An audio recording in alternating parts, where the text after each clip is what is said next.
ओम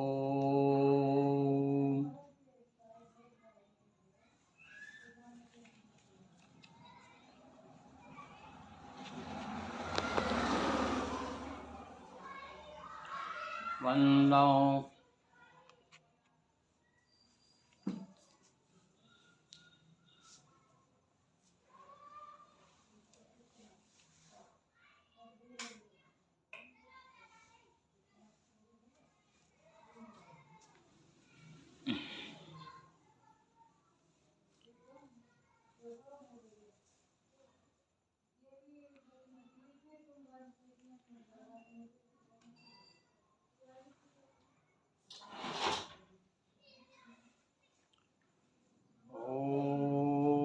वंदो हनुमत लखन संगो रिपुहनु भरत सुजान।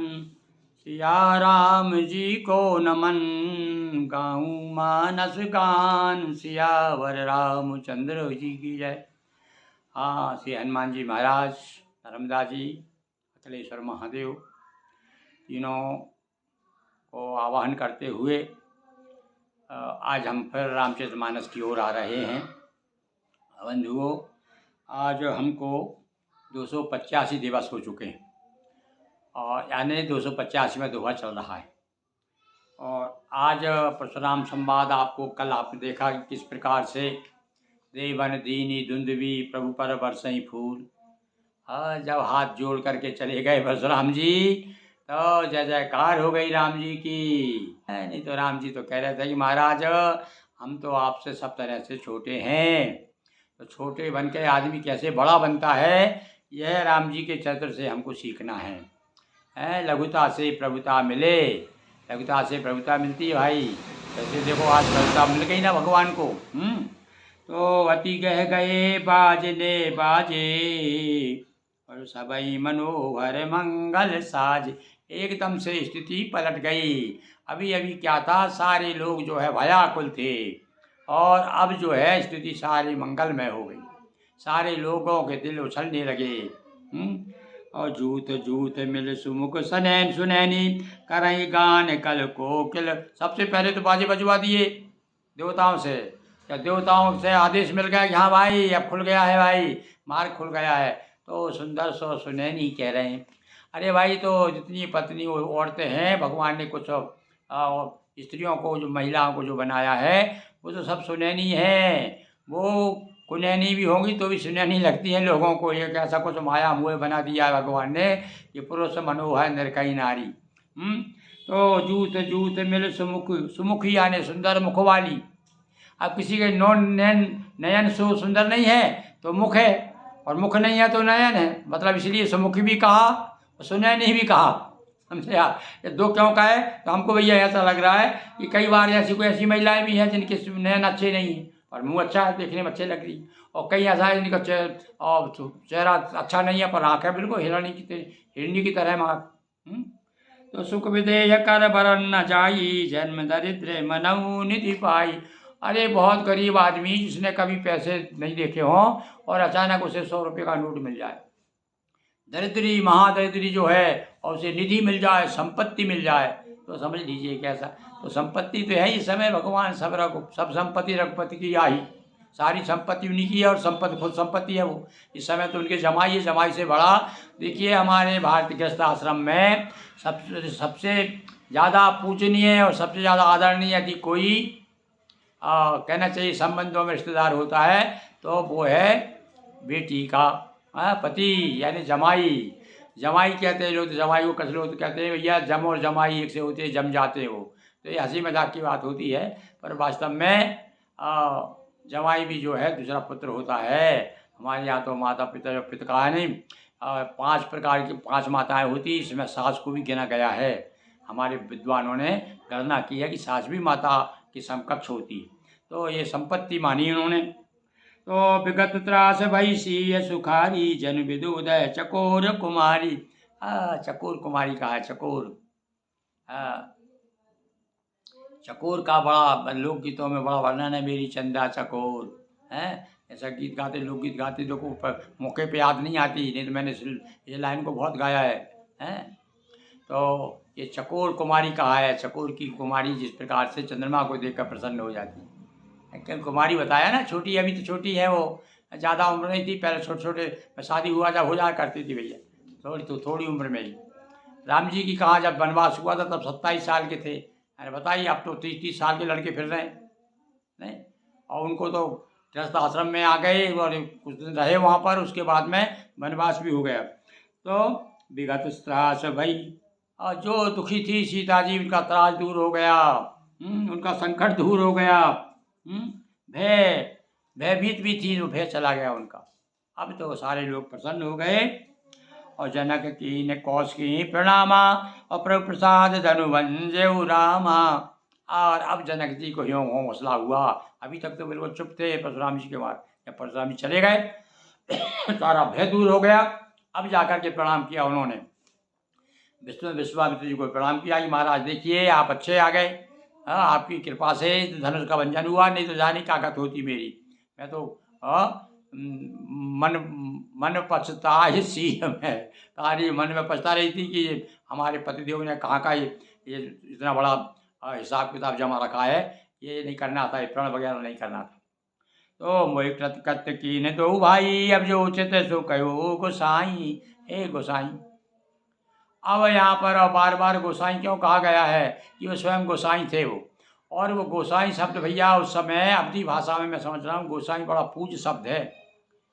एक समाज ही है भाई गोसाई समाज, जिसको आजकल गोस्वामी कहते हैं, एक ही अर्थ गोस्वामी कहो या गोसाई कहो, है ये सब एक तरह से कहना चाहिए कि एक विरक्त साधुओं का समाज है, और अग्रस्त जो है ब्राह्मणों का गोस्वामी ब्राह्मण, ग्रस्त रूप में गोस्वामी ब्राह्मण है।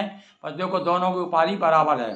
जो उपाधियाँ गोसाई को दी जाती है, कौन कौन सी है वो बताइए आप। मैं चूँकि इस बात बता रहा हूँ कि मैं भी गोस्वामी व उपाधि यानी उपाधि गोस्वामी कुल में मेरा जन्म हुआ है, तो इसलिए मेरी पूरी जानकारी है।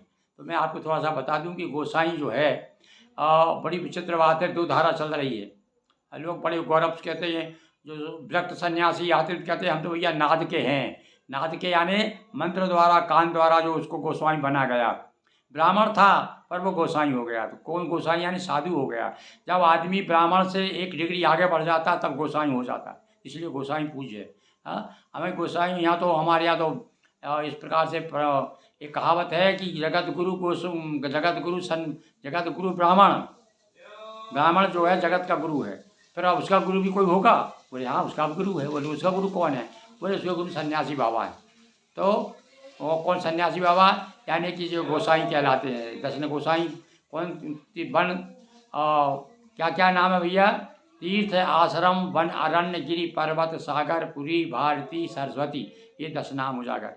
ये महामंडलेश्वर जानते हैं आप, हैं अवधेशानंद गिरी हैं, बड़े बड़े और महात्मा सरस्वती लिखते हैं, कुछ भोगपुरी लिखते हैं, कुछ महेशानंदपुरी। तो ये सब जो है महामंडलेश्वर वगैरह सन्यासी जो है, ये क्या है, सब संसार के गुरु हैं, यानी ब्राह्मणों को भी गुरु माने जाते हैं। तो यहाँ पर 2 और 1 तो क्या है, ऐसा बताया जाता है कि जगत गुरु शंकराचार्य ने अपने 4 शिष्य में से एक गोसाई को लिया था। आनंद गिरी नाम के एक ब्राह्मण थे, आनंद यानी गिरी उपाधि ब्राह्मणों की शुरू चली आ रही, तो उनको अपना शिष्य बना लिया। तो इसलिए वो गिरी उसमें आ गया, तो उन्होंने उपाधि दशनाम उपाधि दे दी। इस प्रकार से 10 नाम वाले जैसे आनंद गिरी थे, ऐसे ही फिर वो 4 जो उनके शिष्य हुए, प्रमुख तोटकाचार्य, पद्माचार्य आदि आदि, उनके जो शिष्य हुए उनमें 10 शिष्य हुए उनके, तो उन 10 शिष्यों को उपाधि दी गई है। जो पूर्व काल में जो गोस्वामियों की उपाधि थी, गिरियों की उपाधि थी, पुरियों की उपाधि थी, वो शिष्य हुए और वो उपाधि उनको दे दी गई। तो ये तो गृहस्थाश्रम हमारा चलता रहा, हम लोग गृहस्थाश्रम में, तो हम लोग गिरी नाम चलता रहा। और उधर गिरी नाम पर और उनको सन्यासी को जो भी ब्राह्मण, क्योंकि पहले तो भैया सन्यासी केवल ब्राह्मण हुआ करता था, और शंकराचार्य के जितने शिष्य थे खुद ब्राह्मण थे वो, तो ब्राह्मण से आप फिर उसके बाद में काल कर्म ऐसा हुआ, कलयुग का प्रभाव कहिए से कि कुछ महंत लोग जो है, जो निहंग आदि थी मठों और मंदिरों में भी ग्रस्त हो गए।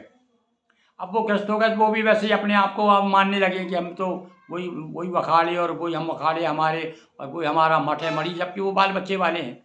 वो बाल बच्चे वाले आकर जो हम लोग आदिकाली जो गोस्वामी, हम लोगों को संबंध नहीं था, हम लोग संबंध स्थापित हो गए उनके। तो इसलिए लोगों में धारणा हो गई, अरे ये लोग तो जो ये तो बाबा लोग हैं, तो अपने आप को हम भी लोग बाबा कहने लगे। तो वही मूल रूप से तो गोसाई जो है वो ब्राह्मण है, क्योंकि ब्राह्मण वो सन्यासी हुआ और सन्यासी के बाद उसने शादी कर ली और शादी के बाद जो बाल बच्चे हुए तो वो तो फिर ब्राह्मण कहलाएंगे कि नहीं कहलाएंगे। पर वो क्या है, चूँकि अब पैसा बहुत है, मेहनत है, अखाड़े हैं, कमी नहीं है उनको, तो वो अपना ब्राह्मण न कह करके वो अपने वही कि भाई हम लोग तो गोस्वामी लोग हैं और हम लोग गोसाई लोग हैं, हम लोग ब्राह्मण नहीं हैं। तो ऐसा मेहनत लोग मानते हैं, पर मूल रूप से वो ब्राह्मण ही है। पर जो दूसरे अन्य लोग जो जिस प्रकार से एक मैं उदाहरण देता हूँ कि नर्मदा अमरकंटक से निकली, उस समय रास्ते में बहुत सारी नदियाँ मिली, बड़ी बड़ी नदियाँ मिली, तवा जैसी नदी, फिर भी वो नर्मदा तो है ना।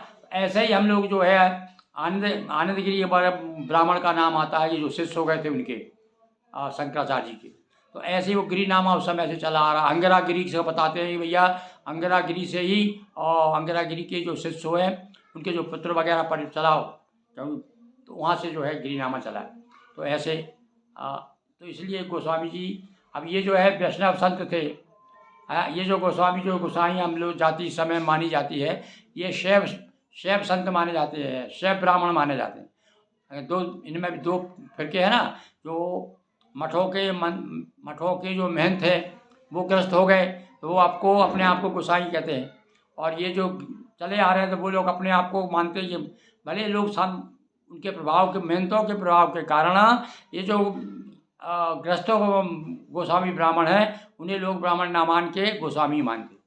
तो खैर जैसा भी कुछ है, पर अपने ढंग से भगवान शिव की पूजन में दोनों वर्ग लगे हुए हैं। तो ऐसा गोसाई तो इसलिए देखिए, अब आप यहाँ पर विश्वामित्र को भी गोसाई कहा गया। और हाथ जोड़ करके जनक जी कहते हैं, गोसाई महाराज आपकी जो आज्ञा हो हम सो करें। कह मुनि सुरेंद्र नाथ प्रवीणा, रहा विवाह चापवादीना, टूटत ही धनु भयो विवाहु, सुरेंद्र नाग विद्युत सब काहू। और सब भैया अब मुनिराज कहते हैं, देखो भैया विवाह तो शर्त, तुम्हारी शर्त थी, शर्त पूरी कर दी राम जी ने, तो वर है अब तुम्हारे जमाई है। पर अब थोड़ा लोक रीति भी वेद के साथ साथ में वैदिक रीति के साथ लोक रीति भी मानना चाहिए, उसको महत्व दिया है लोक रीति को। तो इसलिए ये सारा संसार जानता है, सुर नर नाग, क्यों जब धनुष टूटा था ना तो होल्ला हो गया था पूरे, यानी देवताओं तक धुंध भी बजाई, फूल बरसाए। तो सब जानते हैं कि भैया राम जी का विवाह तो हो चुका है। पर अब तो क्या है, यद्यपि जाए तुम करऊ अब यथा वंश व्यवहार, अपने आपके कुल में जो व्यवहार है। देखो हर एक जाति में अभी देखो विवाह होता है, हम लोग जब भी शादी कराने जाते हैं ना तो लोग को बता दी जाती है, अरे सब पंडित जी हमारे समाज में तो ऐसा ऐसा चलता है, हमारे समाज में ऐसा करो आप हैं। एक समाज में हम कहीं शादी कराने तो दूल्हा दुल्हन के हाथ, दोनों हाथ बांध दिए, दोनों दूल्हा दुल्हन दोनों हाथ बांध दिए। बोले अब दोनों हाथ बांध करके अब वो, तो बोले ऐसा क्यों भाई, क्योंकि ऐसा हमारे समाज में रिवाज है। तो इस प्रकार से अपनी अपनी कुल की तो विश्वामित्र जी कह रहे हैं कि हे जनकराज, आपके कुल की जो परंपरा है विवाह की, अब वो पूरा कीजिए, लौकिक रीति से विवाह होना चाहिए। बूझ विप्र कुल वृद्ध गुरु वेद विदित आचार्य। क्यों कौन बताते हैं भाई, समाज में कौन बताता है भाई, तो समाज में जो बूढ़े हैं, वृद्ध हैं, गुरु हैं, आचार्य हैं, उन लोगों से आप पूछिए कि हमारा आचार विचार क्या है। इस प्रकार से विश्वामित्र जी ने बताया। अब आगे भैया राम जी का विवाह का आनंद लेंगे। अभी तो हम परशुराम का लक्ष्मण जी का संवाद हो रहा था। संवाद क्या था, पूरा विवाद था, पर वो विवाद को हमारे राम जी ने अपनी मीठी मीठी बातों से लेकर के और अपना प्रभाव बताया, तब जाकर के सब मामला शांत हुआ। बोलिए सियावर रामचंद्र की जय। हर हर महादेव शंभो।